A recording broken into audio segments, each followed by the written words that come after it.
How are we going, everyone? Well, I'm going to drop all this.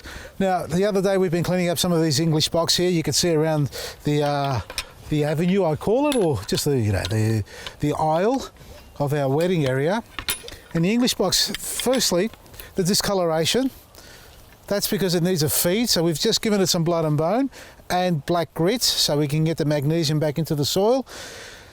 Problem was, the dogs took a sniff of it and they licked it all up, and the chooks came out here, and you can believe me, they ate all the blood and bone granules or powder that we put down there. So a second dressing, if you've got English box that's starting to discolour or has been discoloured like this, black grit and some blood and bone is all you need to do, and make sure it rains on it or give it a good watering. Now, while I was doing that, we've been pruning some of the trees, and these trees here, the ornamental pears, are going to be pruned as well. There's a lot of ugly growth on these on top, but there's also a lot of ugly growth from the bottom.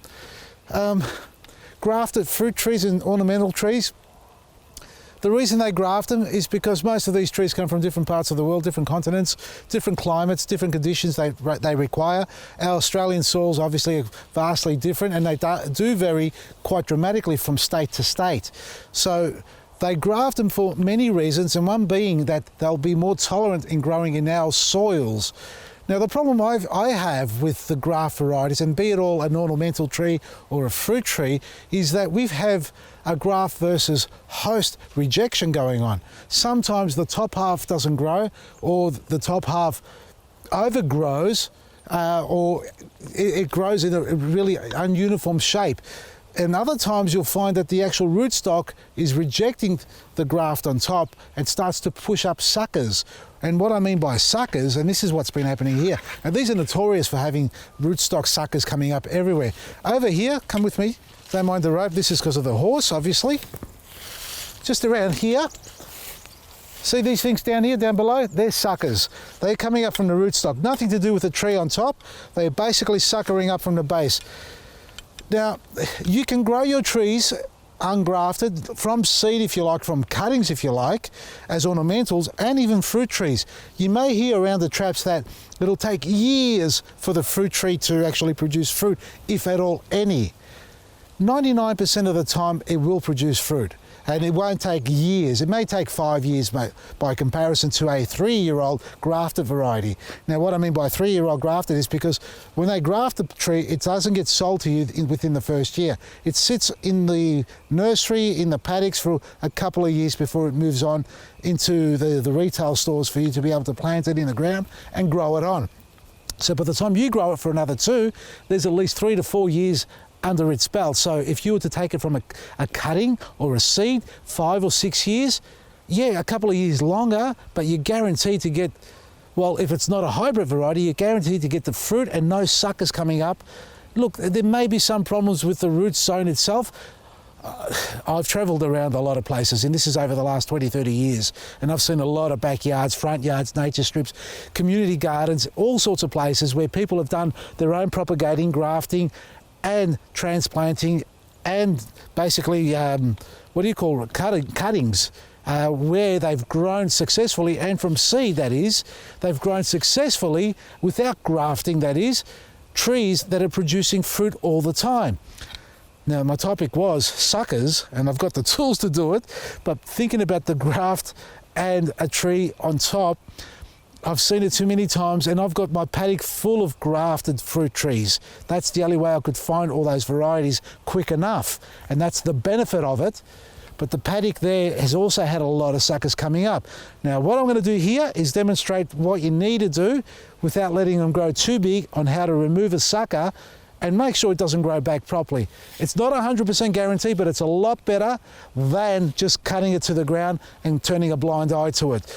I've got my little scratcher here, I've got my secateurs, I've got a hammer, I've got a saw, I've got steri prune or tree stack paint here, and I've got this, which is a cutter. It's called an asparagus knife. It's to divide your asparagus or bulbs in the ground, if you like. I'm going to see how good this is to cut out these the rootstock suckers coming out of the ground, because we need to gouge out part of the root there so it doesn't keep sprouting up from that same spot. So let's get into it. I'm going to start on this one here because we've got plenty of room to work with it. It's not too big. All right, first, let's clear the area out and expose where it's coming from. See, that's right next to the trunk base itself, right where the roots start. All right?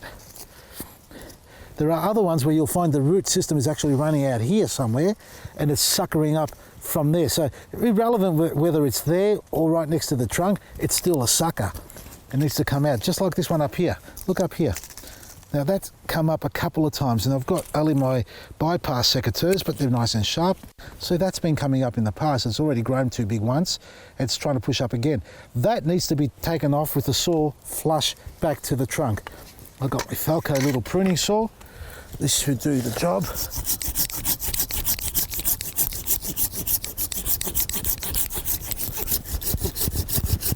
And there we are, nice and clean.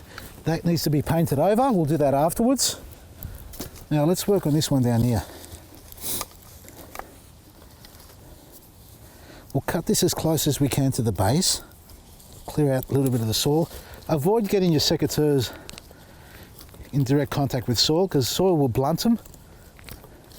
And obviously soil's got a lot of microbial activity going on in it, so you don't want to carry any disease, possible disease from the soil back onto your plant. See what we've done there? Now we've cut it off, but we've left a little bit of a stub. Then that needs to be cut back down flush, if not a little bit deeper than the surface of that trunk or the root system. Just like we've got to get rid of those chickens from this garden bed. All right, so I'm going to try this little unit here. It's as sharp as ever, but because it's a bit of a wide diameter on it, I'm going to line it up like this, and I can hit it with my hand, but rather than jarring my hand, preferably a rubber mallet, not a metal hammer like this, because it may break the handle. So just gently tap.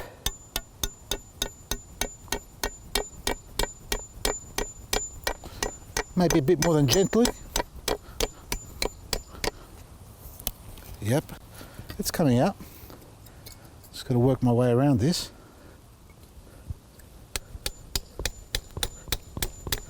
I think I stuffed the thing up.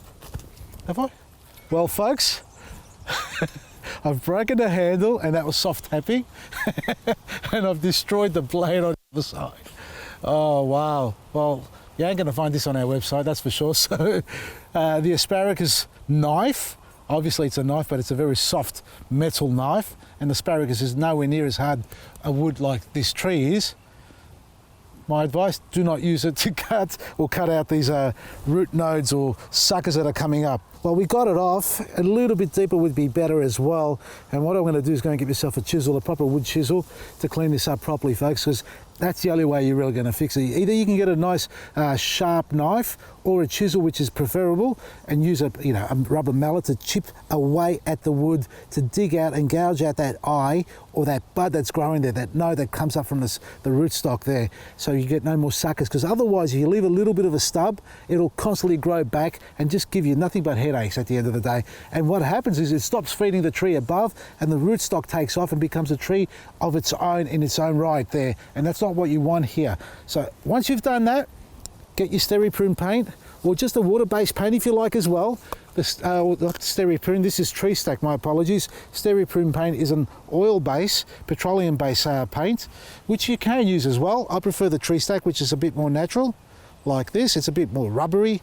And just paint over whatever cut or wound you've opened up. Whether it's a saw or secateurs, seal it over so no disease bacteria gets in there and causes other problems to occur. And do the same below, whatever you cut from the ground up. And that way we seal it over neatly, let it dry, and then cover it over with soil, and hopefully it doesn't sucker up again. Folks, anything you're going to use in your garden, always consider the safety of animals, wildlife like chickens and dogs that I've got here, and obviously nature itself and the living organisms that live in the soil down below. Any chemicals you use are obviously going to be toxic to a lot of living things, so try and keep everything natural, organic based, as possible, and you'll find everything that's organic and safe to use in your garden on our website, vasilisgarden.com. And our weekend with our end of financial year sale is still on, and on the weekends we're giving you an extra 10% off, not 5%. I made a mistake yesterday. It's 10% off everything on top of the already discounted items. Check it all out at vasilisgarden.com and enjoy some great products every day, every time for you and your garden and the family to enjoy. From me, Vasili, Maresi.